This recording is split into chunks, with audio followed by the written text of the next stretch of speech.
Adventures in Supply Chain Podcast is pleased to present this video episode of the Coronavirus and Supply Chain series with Procurement Doctor Karthik Rama. Procurement Doctor Karthik Rama, one of the top global thought leaders and influencers in procurement, chats with us on how procurement can find alignment with finance and work together in a business. Karthik shares strategies on how to structure different levels of your organization with a drive towards technology and innovation, as well as the roadblocks of transforming business processes to digital procurement. Lastly, he discusses how to determine the right procurement tool to create efficiency and collaboration within an organization. Karthik is all about procurement transformations, with over 16 plus years of experience in helping organizations from varied industries from all over the world. He is inquisitive to understand the subtle differences in industries and regions and has a complete grasp of the source-to-pay cycle. Karthik has worn multiple hats over the years, right from being the procurement guy to the IT guy developing the procurement system. This gives him an edge when speaking the language of technology to the IT teams and procurement teams. This episode is sponsored by USM Supply Chain. USM stands for Unstoppable, Scalable, Mindful Supply Chain. Check us out at usmsupplychain.com to scale up your profits together with your supply chain. And now with you, your host, Marcia, and her amazing guest, Procurement Doctor Karthik Rama. Good morning, Procurement Doctor. It's a pleasure to have you on the show. So thank you for joining us. Hey Marcia, good morning to you too. So it's a pleasure sitting with you and talking today. Perfect. And let's start with why Procurement Doctor? What is your role? What is the activities, the value that you are delivering? Why that? So Procurement Doctor, why Procurement Doctor? So I'm here, so my core part of my job functionality, whichever company I'm working, wherever I've been working for the last couple of years. So my core function is to diagnose a procurement process, look at it if there are any issues, right? And then I give recommendations as to what needs to be done to make their procurement process a healthier process. And that's where I call myself the procurement doctor. And I see a lot of headlines out there with different other headlines. So I wanted to stand apart. That's where I use procurement doctor. And another side thing is my mom always wanted me to be a doctor. That's why I put in the name Procurement Doctor as well. So my mom's happy. That's perfect. You meet the expectation of your stakeholders, right? That is what matters. Even though I'm not yeah, absolutely. So as a part of this role, I do the diagnostic piece. Basically, as a part of the diagnostics, I go into procurement organizations. I look at their last year's audit reports, issues, and then look at the current process and try and see what are the issues that are out there, and then give them recommendations. The recommendations could be, I'm giving a tool recommendation. Somebody wants to take a new tool. I might say, maybe you don't need the tool, or maybe you're still not mature enough to take up a tool, things like that. Yes. And then I'm also called in on second opinions. For instance, somebody else has done a transformation and they're coming in and saying, what do you think? As an external validator or whatever. So that's how I came up with that. Very clear, and that's great. Yes, so you look at the symptoms in a way of the procurement organization, try to identify the root cause, and even you do the second opinion. That is quite common when there's a big issue, right? To ask so for a second. It to a doctor. That's great. That's great. And today we are going to talk about that also, in particular with the relationship between procurement and finance. So how do you see that relationship? Well, let me start off by saying I played the role of a marriage counselor between these two teams for a while. Okay, so that itself tells you how beautiful the relationship is. There's definitely ups and downs, right? And I see a lot of scope of improvement for these two teams to get together. They're not the way that we want them to work, right? And that's where I'm looking at it as. This has been my experience in the last 16 years that I've worked with different teams. I know finance is one, and there are multiple other teams that we work with, for instance, IT, legal, all the people that come into the umbrella, but it's a special relationship, finance and procurement for sure. Yes, yes, and see that we can also live without the other one, right? They need to live together in a way. And what are the most common challenges that you see between finance and procurement? For example, when procurement reports savings, or even worse, right? In the perspective of finance, cost avoidance. So yeah, you're talking very controversial words, Marcel. I know. Those words. I know, cost avoidance is like the devil. You should avoid that word. That's what it is. So now let me build off. So I'm trying to remember scenarios, right? The real life scenarios that I've encountered. Let's call them CPO and CF. Okay, two characters. Perfect. Right? And there's a governance body meeting. Okay, I recently been through a governance body meeting, but it was a different kind. But one of the governance body meetings that I attended in the past. So governance body meeting is happening, and then procurement is coming to share its results of what all it did, right? Yeah. And then you've seen the typical P&L piece, profit and loss statement or a balance sheet or whatever may be the case, right? So what is the usual comparison? Last year's expenditure versus this year's expenditure, right? So procurement came in and they're talking that we saved so much, we did this much of impact, this and that. And then the CEO looks at the CFO and the CFO sees, but the expenditures have gone up. So I don't understand what you're talking. And then procurement goes in a rabbit hole, try to explain, okay, I did this and this and this and this. And they're like, but still, the spend is still higher. So that's the main, I was seeing a reason for attraction between both of them, a problem between them. And a lot of other things as well. For instance, you're trying to you want to transform your organization, right? Let's say procurement is trying to transform. Because of this bad relationship, because they don't like talking to each other, procurement does not involve finance in their transformation, right? So there are a couple of areas that finance touches, not all of them, right? For instance, on the supplier onboarding piece, when you have, it's been traditional that finance has been entering the bank details in the ERP or wherever it is. They're dealing with the vendor, they're getting the bank details, and they're plugging it in the system. The new solutions that are coming through, no one needs to enter the bank details. The supplier enters it himself, and it comes through the ERP to your through the front end system. Yeah, the portal to your ERP automatically. But somebody needs to validate it, right? Yes. So procurement didn't involve finance enough on the project, and they took their old processes or framework or whatever may be the case and took it forward. And finance later comes back saying that, no, I have problem with invoices as well. There are a lot of process changes that need to be happened with invoices. And that's like that takes your timeline on the project backwards. So these are the two things that come to my mind.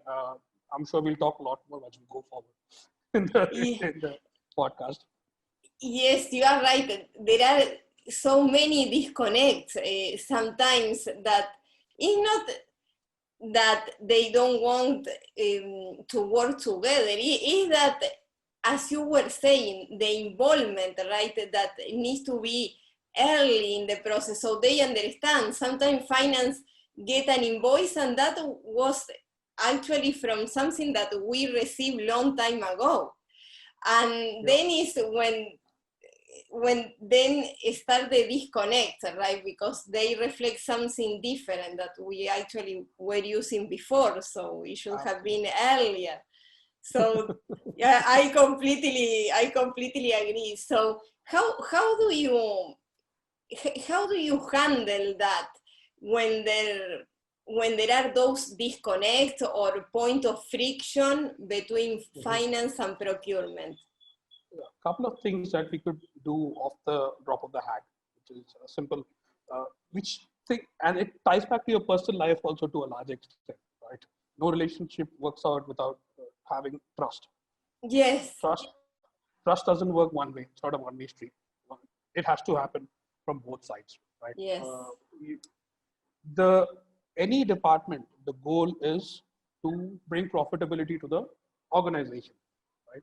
So you both should work towards that. Although Yes. your metrics internally is savings as a goal, or finance want to ensure that the balance sheets are accurate, or whatever may be the case. But your goal is to bring profitability to the organization. So you should have that goal or vision. You should work together in that manner. Few other things we have to identify is we know the communication is bad. That's a given fact. So what do you do to make that better? Right? You know the 8 places of friction, like we all the word cost avoidance need to be avoided, or the savings piece. So it has to be set in stone, written and made very clear.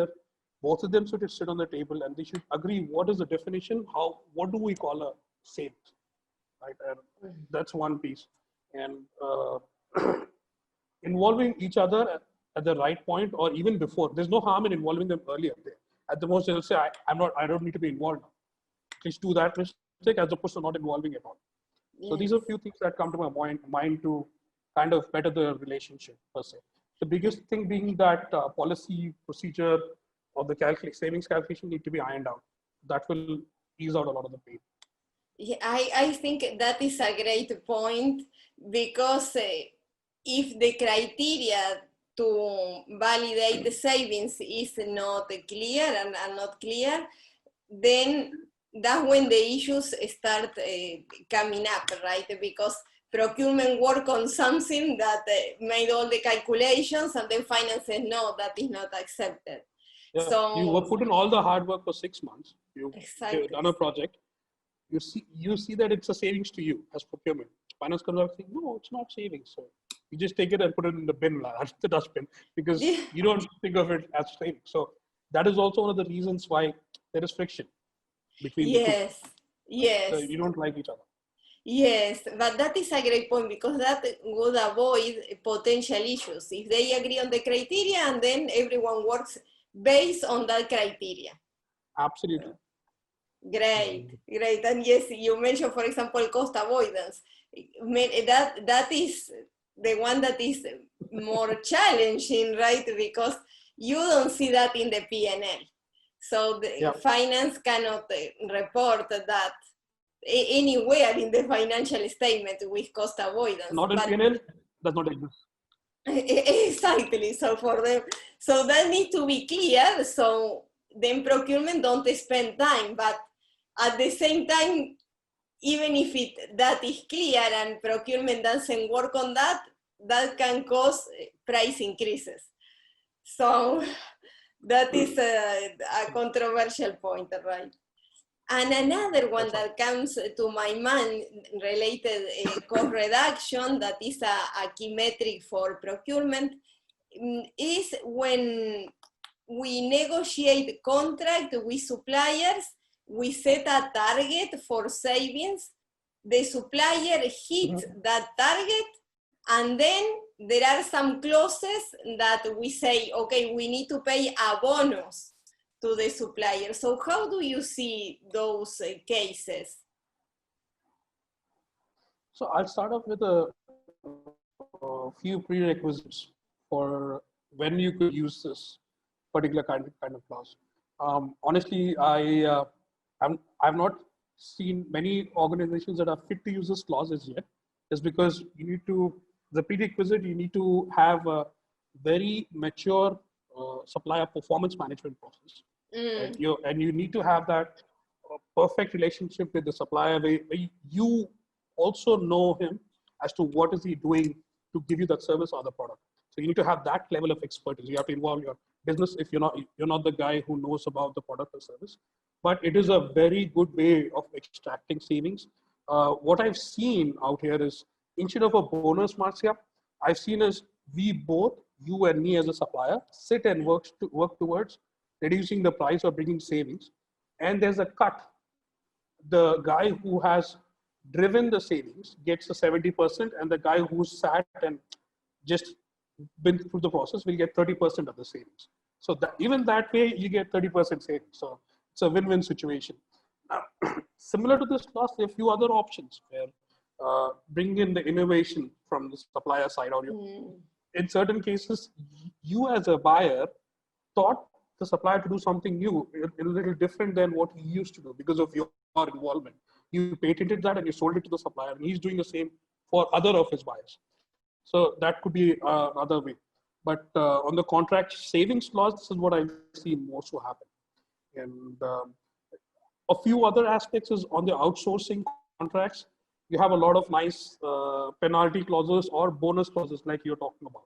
They keep hitting that SLA of calls or whatever, maybe the things that they have, quality, number of volume, things like that. So then they start getting that bonus that ensures that they drive the right performance.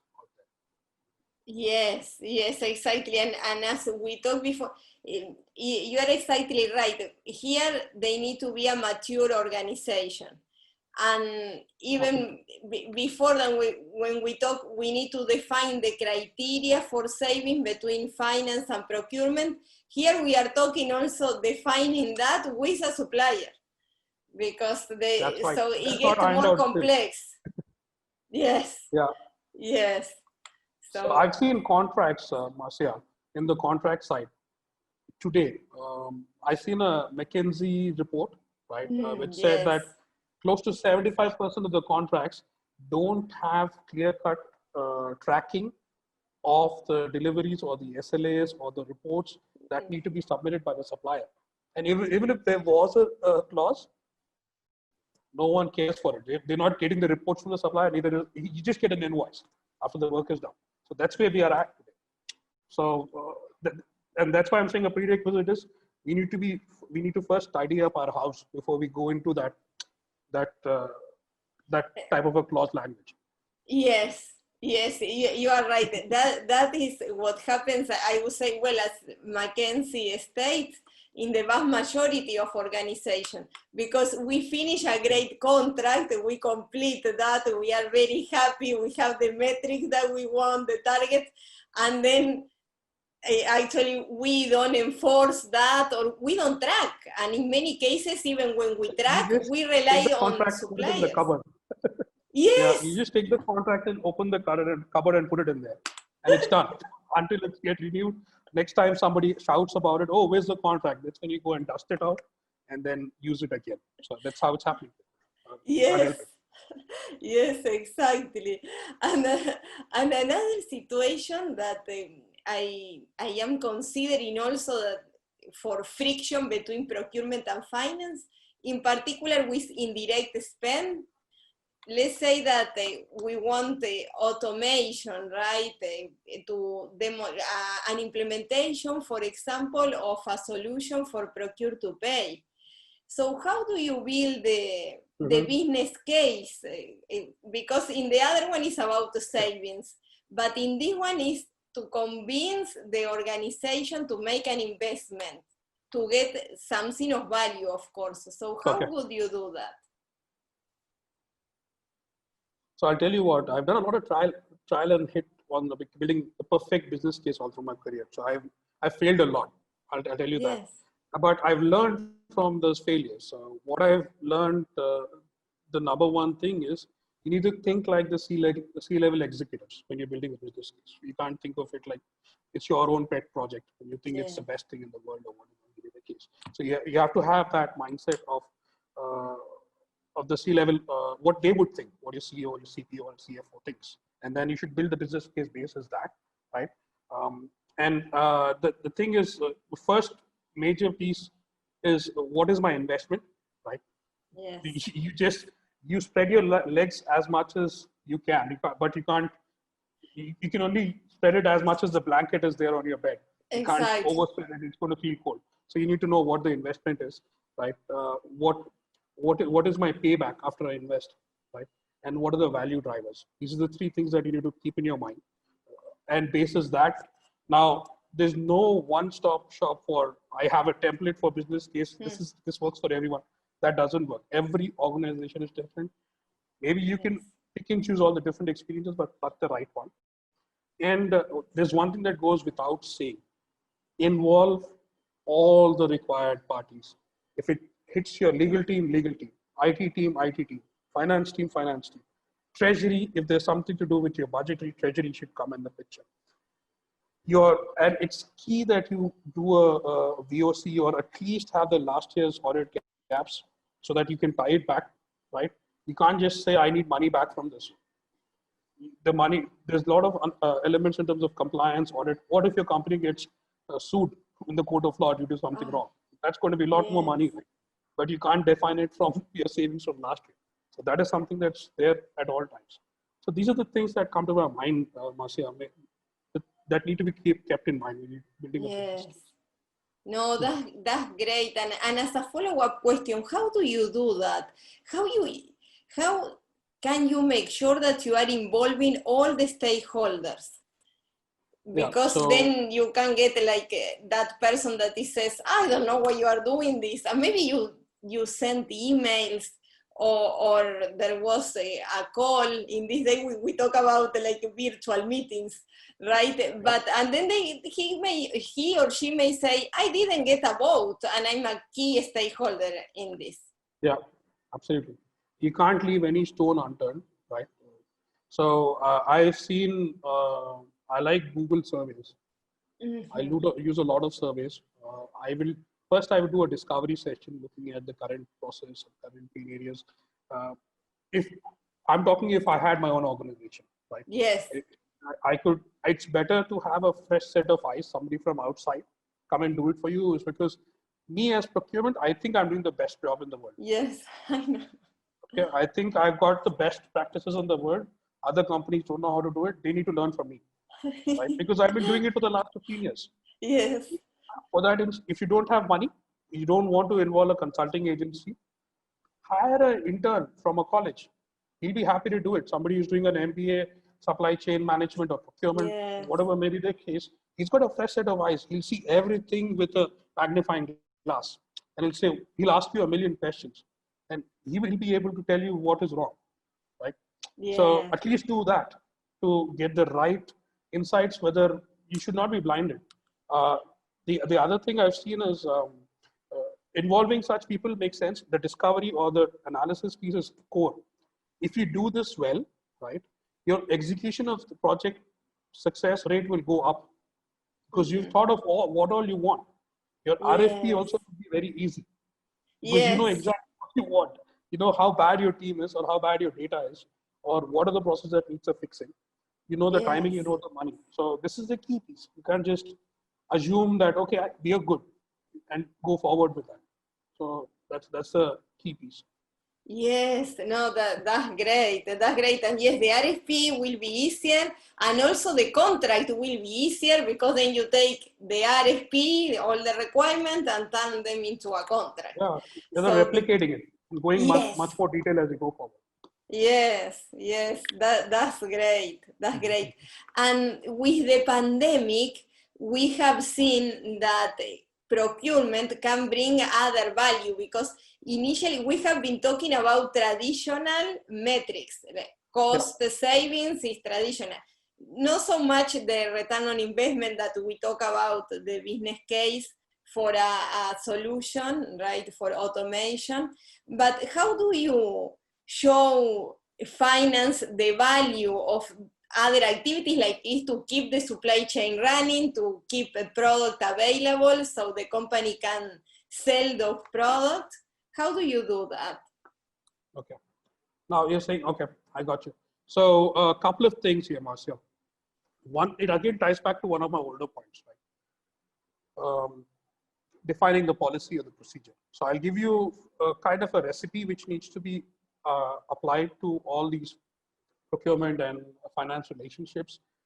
You remember back then I told the CPO and CFO in the board meeting, right? They told that he saw the expenditure for last year, this year. Yes. Done deal. And it's a failure right there. So as a part of the savings calculation, you need to have the currency impact, right? You know, the currency. So last year I bought only in pounds. This year I've globalized. Yes. I bought in US dollars. So it's 0.07 cents or pound cents or whatever, that's the fluctuation. Yes. We don't consider that. Okay. Now the market trend, COVID has come. Haven't the prices changed? They have. Yeah. Does that attribute to procurement not performing? No, right? So these things. There's a drought or there's a flood or whatever may be the case, and now the vegetation that you're trying to buy or the chemical that you're trying to buy, price has gone up, but it's not procurement's problem. Now the other piece is the volume. You every year want to sell more, right? Try to sell more. You sold more, or even if the volume has gone down, so even then the pricing might get affected. If you say that the supplier has a 1 ton so and so price and you bought lesser than a ton, the price has gone up. Right? So these such things need to be incorporated into the savings definition or should tie into the balance sheet. You should track it to that level. I've seen few organizations involvement of business or supply chain with procurement. Right? If they involve procurement well enough, it's not like they're just coming and saying, hey, procurement team, buy this from this supplier. But if you are involved on the direct side or on the production side from the beginning, you could potentially give substitutes to their recipes. Yes, exactly. Formula, right?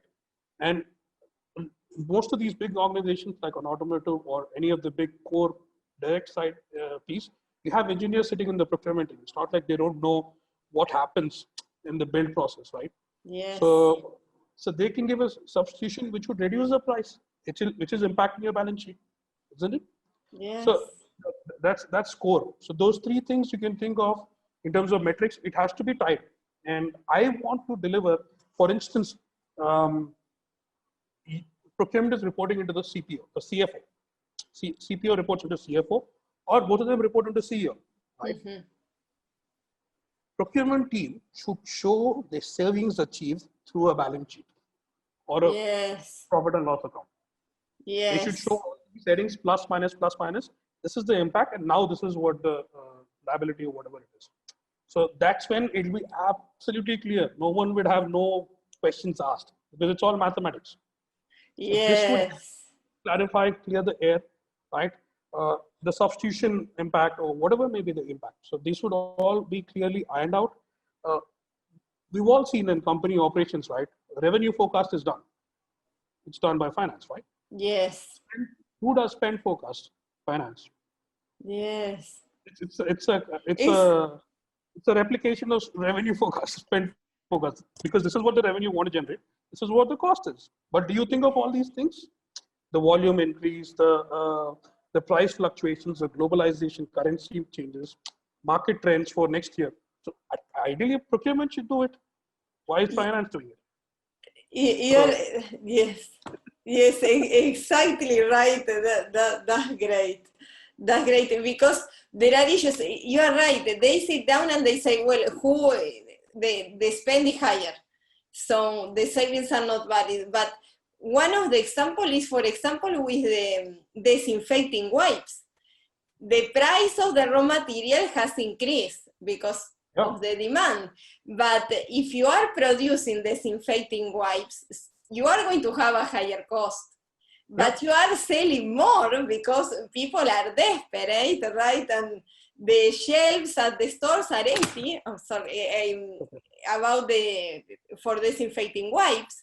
So in that case, it's better for the organization. And as you are saying, if procurement can tie the value to the financial statements, everything it should improve.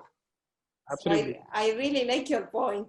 The definitions also, I'm just remembering a few other things. So if you look at procurement from a metric standpoint, is very heavy-handed on category management, category spend. Okay, you go and ask a sales guy, do you know about this category? He says, what the heck is category? You ask a finance guy. You know, we have brought savings in the non-IT consulting category. But what the heck is non-IT consulting? Doesn't matter to anyone else, right? It's only procurement internal language. So when procurement is talking as well, we have to think about, so you have to go a level up to their level so that they understand. For them, it's company expenditure. How are the expenditures broken? CapEx, OpEx, right? Yes. The capital expenditure, operational expenditure. Exactly. Let's do another split of it. Recurring, one-off. right? The recurring Yes. ones, okay, and the one-off ones. One-off ones are cost avoidance. To make it clear, just so that no one's confused out of this podcast, right? What the heck is cost avoidance? They've been avoiding it from the beginning. That is the cost avoidance. So there's no real way to measure it. It's because it's one-off, right? Yes. What procurement? There has to be a clear definition for it. Else, financials say, let's not calculate cost avoidance because it's not. It's confusing. But a simple way to do it is you run an RFP. Whatever the initial price was, what are the final prices? That's one way to calculate the pricing, right? Yes. There are few organizations who are even more lazy. They go with the budgeted expense versus final. That's it. What was the budgeted amount for it versus what is the final expenditure? They do that. But Yes. it's worth calculating, right? There may be big one-offs as well, or they might pile up as well. Need to be sure. Yes, yes, exactly. No, that's perfect. And what are your final thoughts, or what can you tell procurement and also finance, right? What immediate actions can they take? Would you say like to define the criteria or anything that they can implement quickly that can have an important impact? Yeah. So we've told defining the criteria at least 6 times in this podcast already. I know, 10 or 20. but it's important. That has to be the case. Yeah, that has to happen regardless. Now, I see a few quick hits or something that you should play musical chairs between both these teams, right? Should switch the teams, rotate the teams every on and off, right? Because they are tied to each other in some way or the other. They will understand each other's speech and then they'll shut up, stop cribbing about it, and they know, okay, procurement does something like this, I do something like this. That will help, right? Another one is involving procurement right from the budget allocation standpoint. Yes. Because procurement doesn't have visibility to the buy until the last minute. And this way they have the visibility. They know, okay, I have so much opportunity to spend this year. I would prefer if they're involved ahead of time. It usually happens via finance and the LOB heads, different LOB heads, right? Yes. It's better to involve procurement. I would say go to the extent of having an internal contract between procurement and that LOB head, saying that you have a budget of 1 million. I'll help you. I'll save 3% of yours. Run everything through me. That means procurement is also involved, and then it's a one small happy family. No, I love your analogies. Because yes, it's easier to learn in that way. It's great. And Procurement Doctor or Karthik, it has been a pleasure to have you. I enjoyed this conversation, and I'm sure that the audience have received insight and also practical advice to implement right away. So this has been of tremendous value for all of us. So thank you so much. It's a pleasure being on the show, and I spoke my heart out, and I hope people get value out of this. Thank you.